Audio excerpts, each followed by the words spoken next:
Hello there, Mysterious Gambro here, and we're gonna do this reaction right here, right now. Forgot about that. Anyways, we're gonna react to This Day. I got a request from it in my email from a special friend. Anyways, let's do this stuff.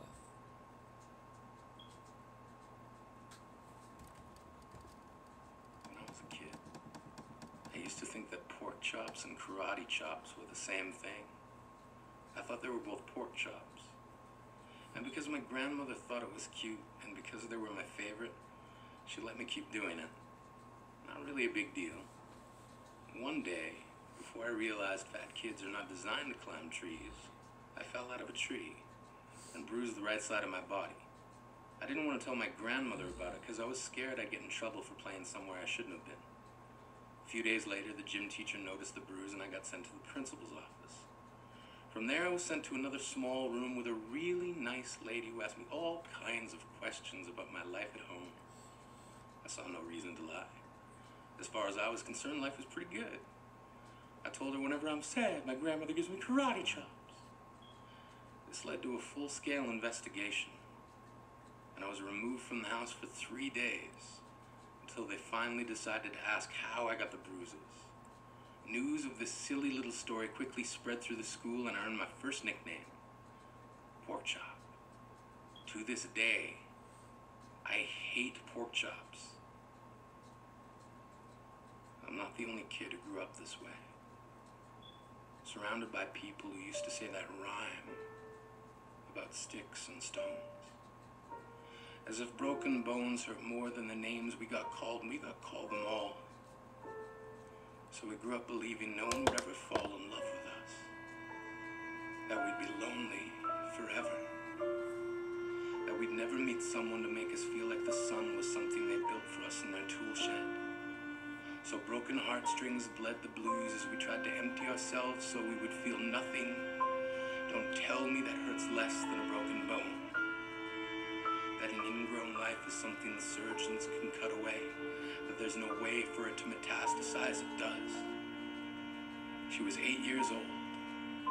Our first day of grade 3 when she got called ugly. We both got moved to the back of class so we would stop getting bombarded by spitballs. The school halls were a battleground where we found ourselves outnumbered day after wretched day. We used to stay inside for recess because outside was worse. Outside we'd have to rehearse running away or learn to stay still like statues, giving no clues that we were there in grade 5. They taped a sign to the front of her desk that read, "Beware of dog." To this day, despite a loving husband, she doesn't think she's beautiful. Because of a birthmark that takes up a little less than half her face. Kids used to say she looks like a wrong answer that someone tried to erase but couldn't quite get the job done. And they'll never understand that she's raising 2 kids whose definition of beauty begins with the word mom. Because they see her heart before they see her skin. Because she's only ever always been amazing. He was a broken branch grafted onto a different family tree. Adopted.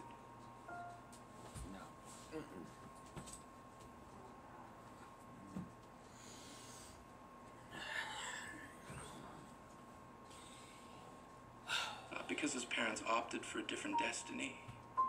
He was 3 when it became a mixed drink of 1 part left alone and 2 parts tragedy. Started therapy in 8th grade. Had a personality made up of tests and pills. Lived like the uphills were mountains and the downhills were cliffs. 4/5 suicidal, a tidal wave of antidepressants, and an adolescence being called pauper. 1 part because of the pills. 99 parts because of the cruelty. He tried to kill himself in grade 10 when a kid who could still go home to mom and dad had the audacity to tell him, "Get over it." As if depression is something that can be remedied by any of the contents found in a first aid kit. To this day, he is a stick of TNT lit from both ends. Could describe to in detail the way the sky bends in the moments before it's about to fall. And despite an army of friends who all call him an inspiration, he remains a conversation piece between people who can't understand. Sometimes being drug-free has less to do with addiction and more to do with sanity.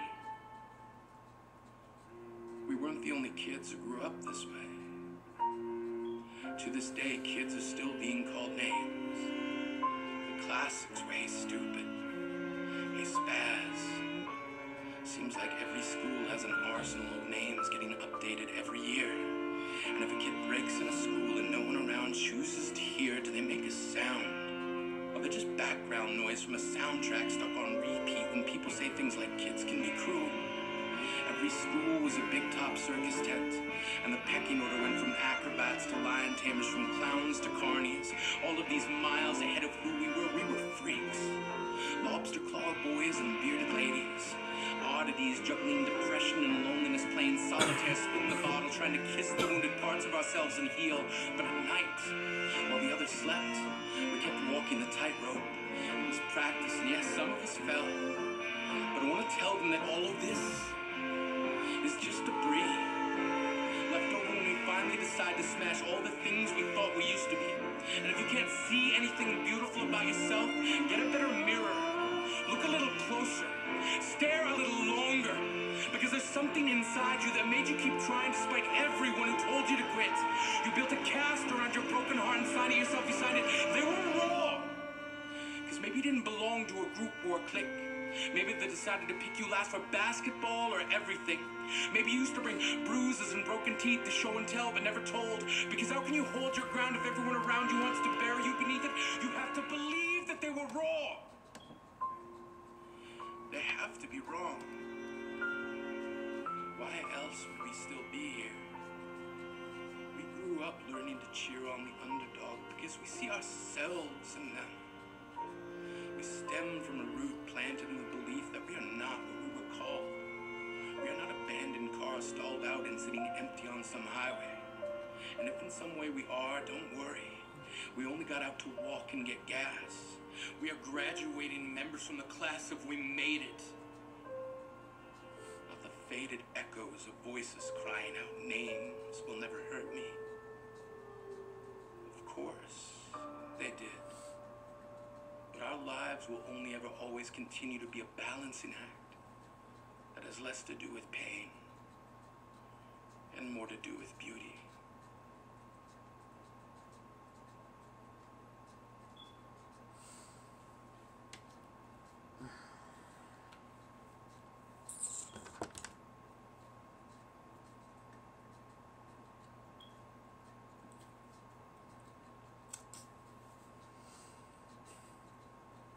Well,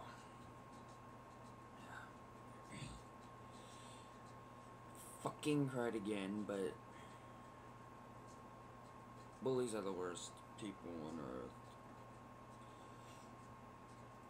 Man, they're just the fucking definition of retarded. Now,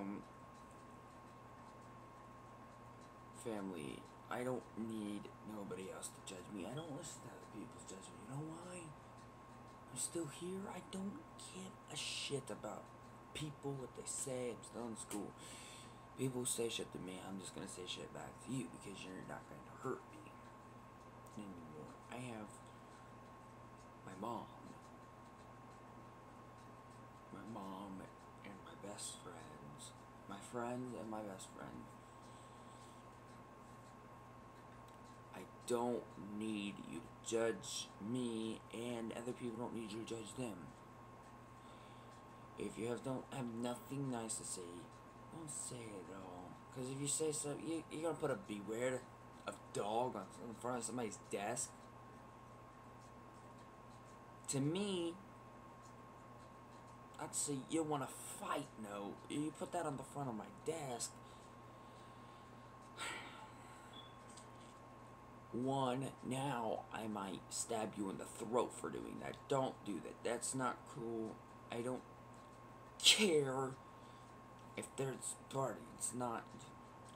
And yes, I don't look at my mother as through her skin. I look at her because of her heart. She raised me and took care of me.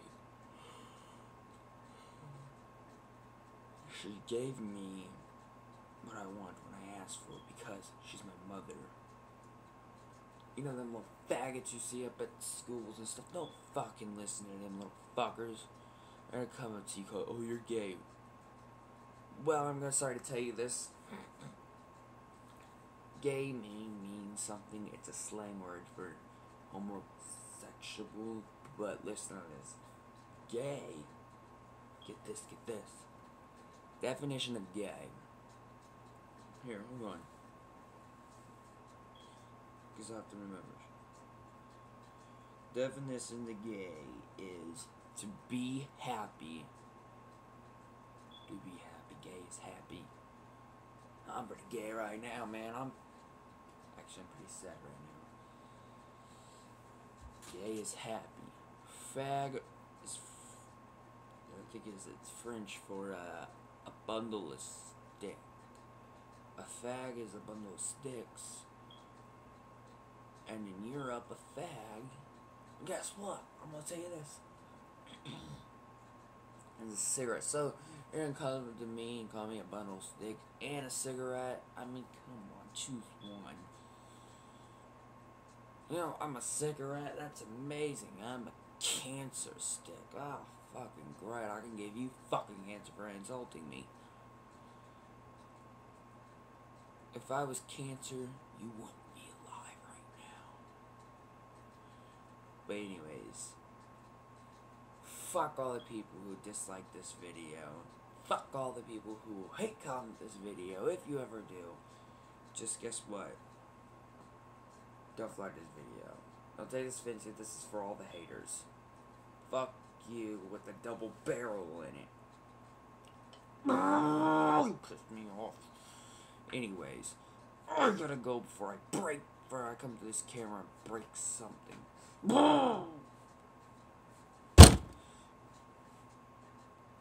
Anyways, bye.